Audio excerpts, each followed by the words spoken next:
In that report, there's so much at stake here, which is why I guess it's very hard to come to a solution between all these leaders.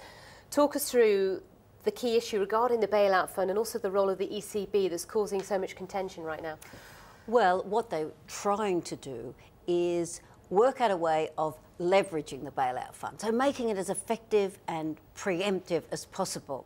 Now, there were temporary bond purchases since early August, which were agreed by the ECB, but that was all temporary. What they want to do was get a permanent solution. One of the problems is, of course, that you've got 17 governments all trying to agree a way forward, but the markets are always ahead of them.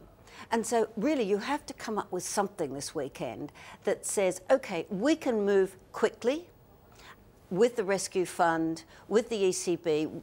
There are other things to agree, the private sector involvement, the insuring of bonds by the rescue fund. So there's an awful lot of things, not just this. And they've also got to, if they're going to move quickly, they have to come up with something that doesn't mean all the parliaments have to vote in favour, I guess, which is not necessarily avoidable, is it? Because if the European Financial Stability Fund is changed or enlarged again, presumably that's got to be voted yes within all the parliaments. Well, whether it does or not, what we saw last time when we had the meeting in July was that they agreed and then it gradually went through the parliament. And yes, there was some nervousness that someone wouldn't do it. But generally, I think if we get some agreement, I think that everyone knows the stakes are very high for this meeting.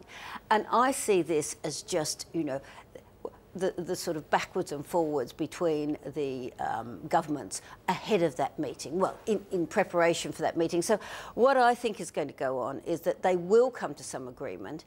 It may just not be as much as the markets hope, because they're very hopeful that they will get something that will really work. Very substantial in terms of the size of the firepower of the fund, I guess, with the backing of the ECB. Is the ultimate the markets want? Well, we'll see. Thank you, Bronwyn. Bronwyn will be back later. She'll talk us through today's newspapers.